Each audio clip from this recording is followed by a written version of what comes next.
Yeah, DJ Khaled dropped a new single. That's what I heard. And it's a DJ Khaled single. Another one? Another one. So it's like an R&B artist, a rapper, a very popular rapper, and maybe another very popular rapper, but one who's not as big as the other one. Pull it up and see how accurate your description was. And I just want to be clear, I didn't know anything about this before an hour ago, and I have not looked up anything, so... Yep. Check it out. Read it to the good folks, our lovely viewers, listeners, watchers, subscribers. Supposed to Be Loved, featuring Lil Uzi Vert. And?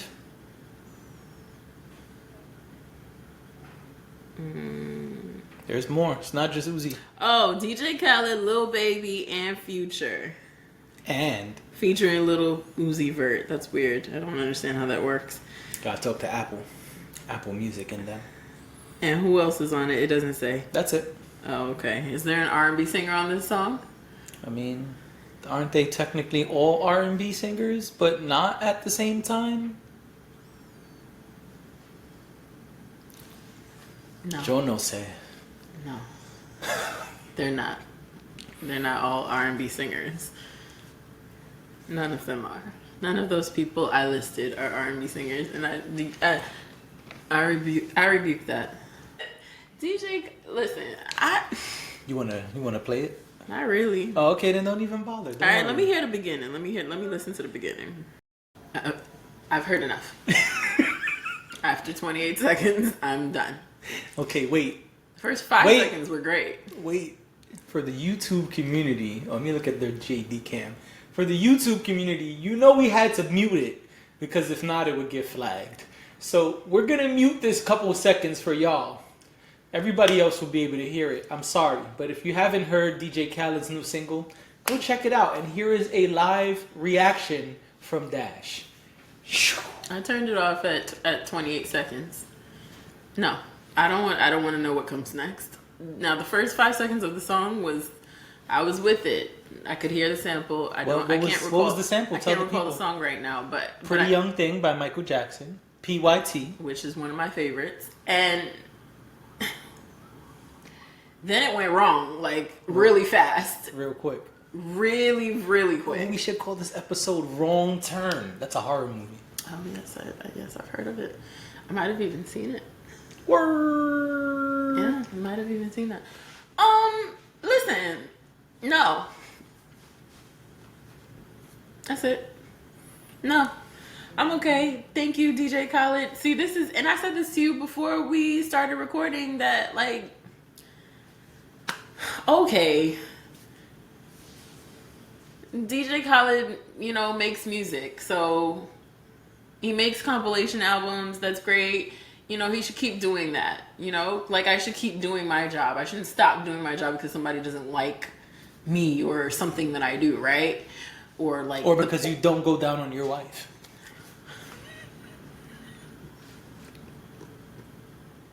No one will ever forget that. I, the sexual intellectual, will never forget that. He sure did say that he does not do that to his wife. He was adamant about it. Adamant. And it wasn't even like it was a secret and he whispered it and the lavalier mic picked it up. No, yeah. He was on some, let me get close to the mic. And he be taking that everywhere too. It's not even like he has a wife who he can, there's... He gotta take her everywhere. Because if he don't, somebody else will go down on her. Well, exactly, but I'm just... Let me bump into her at Whole Foods. I'd be like, man, you look real familiar. Are you? She'd be like, I'm DJ Khaled's curly wife. auburn hair. She'd be like, I'm DJ Khaled's wife. I'd be like, man, I was going to say you look like someone who hasn't had an orgasm in a long time. Listen. Why don't you let me help you with that? Help me help you, right, Mrs. Khaled. Mrs. Khaled. I just don't... What I mean when I say, oh, he takes her everywhere, it's like, if you want to air your dirty laundry, like, there's some famous men who... They talk their shit, but we never see their person. Some famous people who will never see their person. Like, correct. And they'll say whatever they say in public, and that person is protected, right? Yes. LL Cool J has been with the same woman for 1 billion years. We didn't start seeing her till maybe 10 years ago. Right. And that's pretty common for people that are in these long-term relationships. I feel like you see the people who end after like a year or two. You always see those people. And before Jada Pinkett was around, once upon a time, Will Smith said, "The lady of my life, she's hidden." Right. Which, I mean, now we all know who she is. But Never mind. But that woman had to come outside with that man after he made this announcement about their very private life. And put the baby on 5 album covers and gave it executive producer credits. Oh my gosh, how old is the baby now? Remember when the baby used to be on stage with him with the big noise canceling headphones? I don't. Sorry. Yeah. I don't. I've never seen that. When he first had when they first had the baby. I'm not saying you're a liar. I'm saying I know. I'm telling you. Oh, okay. My bad. When they first had the baby, he would bring, and he was everywhere at that time. He would bring the baby on stage, and the baby would just have on these big noise canceling headphones. So you're saying the baby's deaf right now? That's a joke, people. Just a joke. So anyway, DJ Khaled should not stop doing his job because I said so, is what I'm saying. But I don't care. Sorry, I don't care. I just feel like the albums are never that great. Oh, this about to be the viral episode. Go ahead. I feel like the albums are never that great. The singles are cool. The singles are usually fun and things you want to dance to or sing along to. That's a fact. But as far as like sitting down and diving into an entire album, I never really care for them. I like some of the songs, but I would say maybe I like a third of the songs, and then the rest of it I don't ever listen to again. That's just me. But you've heard entire DJ Khaled projects before. Yeah. And you've never felt like one body of work has been solid. I don't want to say not solid. I just feel like it wasn't for me. I'm not saying that it's not well put together music. I just don't care for it. It doesn't move me in any way. I'm not really interested. And I've been excited. I was very much on the DJ Khaled wave when he was at his peak. Oh, when was that? Around the time that Assad was born. And he released his book, and he was everywhere. He was the Snapchat king. Cocoa butter. Yeah. I bought They Block. I did. I also bought his book and read it. It's actually a great book. I always recommend it to people. His journey and him explaining, like, him reaffirming what we all already know, like, it doesn't matter how many people try to stop you or how many obstacles come in front of you, you have to keep trying or find a way around it. And I feel like that's when he was his biggest, like that's when he was his most visible, I should say. Okay. So peak is relative. I'm sure other people maybe think differently, but you mean musically at his peak? Yeah, I mean his career, period. I think we were all talking about DJ Khaled during that time. I think now it wouldn't have been on my radar if you didn't mention that DJ Khaled had an album coming out. He wouldn't have been on my radar at all right now. Even after the success of God Did? That was great for a time, but then after that, it was kind of like we didn't really hear anything else about DJ Khaled. Got it. So do you think I know this turned into like a whole interview, but do you think that... I feel like this is rollingstone.com. You know what I'm saying? Chris, bleep that out. They didn't pay us. No, I'm just kidding. I'm kidding. So you don't think him taking an executive role is taking him beyond music, and you still think his career peaked? Yeah, I think his music career peaked. Okay. I think his connection to the creation of music, the arranging of music, the being the DJ Khaled of it all, I don't think that's really the big... I didn't know he was working on an album. I don't think that's really out there for us to see at this point. I think he probably is doing his executive thing and, you know, helping artists and doing whatever it is he does. And I think that's fine. when we're talking about his music career, I think, and just his persona, I think that peaked. I think he had that moment, and I don't know. I think he'll always be very important, and I think he will always matter to people, but I don't think I think he peaked. I think he had that moment, and we all watched it happen. I mean, he was on fire when he was on Snapchat, and he was the king. He was the king. He was. That's how I got into him, because I didn't really care much about Snapchat, but I just thought it was hilarious watching him and Rick Ross on Snapchat. They were, I mean, I don't think Rick Ross ever reached the level that DJ the best Khaled of shirtless did. buddies. Yes. Oh yes, because the best part of watching them on Snapchat was when they would see each other on their jet skis in Miami. Rich nigga shit. There it is. They would just randomly, like, Khaled would be like, "Oh my gosh, is that Rosé?" There it is. That was good. And that was around the time where Rick Ross was on house arrest, so he had a lot of time on his hands. And anyway, that's what I think. I think that there was a peak that happened, and it's not to say he's not a huge star anymore. It's just that I feel like that everybody kind of has that wave, and most people don't get that wave again. That's true. Like, do you think, last question, do you think the brand has become bigger than just the music? It would have to be if he's doing things behind the scenes, if he's an executive, if he's doing things that we can't see. Of course it's bigger. Okay. Of course it's bigger than the music. And that's why I say I don't think it's not. I hope that it's not taken as me trying to diminish his career in any way, or me trying to diminish what he's accomplished.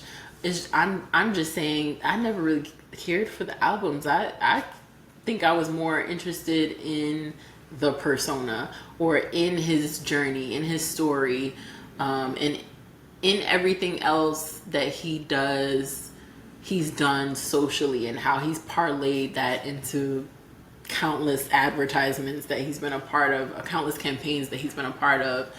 I think that he's a really smart and charismatic person, and that's what I like about DJ Khaled. His album specifically, I could take him or I could leave him. Like, I don't have like a huge desire to listen to them, nor do I like. When I say I don't care, I mean, like, I'm not running towards it. I'm not thinking. Yeah, you mean fuck that nigga if the cameras ain't on. Not quite, but just like, oh, DJ Khaled has an album coming out. Okay, good for him. Got it. All right, let's start the show. You're not gonna weigh in? Oh, on the single? Yeah. Oh, the single's trash. You asked me all these questions about DJ Khaled and his career. Well, because you was like, you said his made me albums are sound trash. like a jerk. You said his albums are trash. I enjoy DJ Khaled's music. I didn't say his albums are trash. I'm trying to. That's not what I said. This is an audio adventure, Right, but you. This is about the entertainment industry. Oh. We're here to entertain. No, I'm just playing. I think DJ Khaled has good music. I do think that DJ Khaled has a specific brand of music. Mm-hmm. I think that he caters to a much younger demographic. Mm-hmm. And I do not always fall in line with the younger demographic. Yeah. So the albums that I like from DJ Khaled are a bit older. Because some of the artists that are seasoned veterans and the top tier now, they were kind of younger and just starting. At the time, yeah. I do think every DJ Khaled album, we know we're going to get certain things. And some of those things I look forward to. This new single falls in the category of I don't look forward to. I don't think using the Michael Jackson sample was smart. Mm-hmm. I know that there is a formula where you use something that sounds familiar, something that people are used to, because they will be less resistant to it when they hear the new version. Take hits from the 80s, make it sound so crazy. Exactly. Yeah. But Major Key was okay. I'm looking at the album. I got it, yeah. trying to give yourself a little grace. I'm just trying to see, I'm trying to see what. What's the name of that one? Kiss the Ring. That was a good one. Anyway, that was a good one. Yeah, Kiss the Ring is one of my favorite DJ Khaled projects. Anyway, it's the first one, I think. No, We the Best and all those came first. No?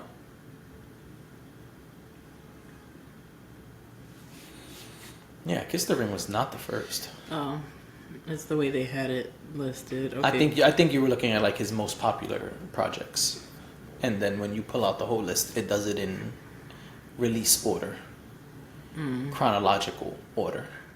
Yo, Assad really That's what I said. Yeah. Assad is. Oh, I have a question to ask you, and we could decide whether we want to keep it on the pod or not. But finish what you're saying, and then I'll ask you. Okay. I think that this. I was about to say this episode. I think this single, yes, tried to use that formula of take something popular and old and kind of spice it up and make it new, but I don't think it worked. PYT is a hit. It's a mega hit, if such a thing exists. It's out in the stratosphere somewhere. It's huge. I mean, it's one of Michael Jackson's biggest records. You hear it everywhere. Oh, yeah. I don't think that was the one to sample. There's plenty of Michael Jackson records that you could have sampled that are popular and would have gotten more of a buzz. If your idea was to make people talk, then mission accomplished. Right. But if this was supposed to be the first smash single, then no, mission not accomplished. And I have to be honest, I don't think that was his mission because he already let it be known that he has other records done and in the tuck from Drake and other big stars. Okay. Which we also know every album that Khaled has, we're going to get a Drake single. That's true. The Drake single is usually good. I usually enjoy them. Yeah, I mean, and that's why I try to say it as best as I can, but I know sometimes when you have a negative opinion about something, that means you have a complete, according to the audience. The internet. Because our audience shows us love. They do, but I just mean the internet. Yeah, and when I say audience, I don't mean our audience specifically. I just mean whoever's listening usually interprets one negative comment to mean that you hate it, you think it's trash, you think it's awful. And I do think this single is trash, though. Let it be known. Oh, I know that. I'm just saying. Well, we know you know because you turned it off after 28 seconds. I'm just saying that that's why I said earlier, I don't want to diminish all the work that DJ Khaled does or has done, because I don't think that because I don't connect with the albums means that they're not good or that they shouldn't happen. I just think that's, like you said, it's a certain brand of music. There's a certain formula at play, and I like some of it and I just don't care for the rest of it. Like, it's just not music that I go back to, and that's fine as far as I'm concerned. Now, what I will say is I've been looking back. You said you had a question for me. I do. It's unrelated, so let's just finish DJ Khaled and then I'll ask you. You got it, boss. But talking about DJ Khaled and his son made me think of it. We the Best. I loved We the Best. That was I'm So Hood was on that. Yeah. Week Taking Over was on that. Yeah. Brown Paper Bag. I always make it sound like that nursery rhyme. DJ Khaled presents Ace Hood and Ace Hood Gutta, which I don't think I've ever listened to that. We Global. Yeah, I feel like the earlier ones I liked a lot more. And then, oops. And then I guess at some point, like, I think at the point where I was getting excited about DJ Khaled, just in general, I would be like, oh, I'm so excited to listen to this new album. And then I would listen to it and I'd be like, it's okay. So it is what it is. I mean, I wish him well on all his future endeavors. And and I'm looking forward to the bangers that will come from the album, because there usually are. There's usually about a good 3, I would say, that make. No, that's not. You didn't even let me finish my sentence. You see what I'm talking about? There's usually a good 3 that makes it to like mainstream, that makes it to that comes out as singles, is what I'm saying. That is everywhere, and those are usually like the ones that make you excited about his album coming out in the first place. That's what I mean. I don't mean there's only 3 songs. And maybe that's true too, but I don't know. And maybe that's true too. Next. I'm just messing around. That's it. Okay, so here's my question.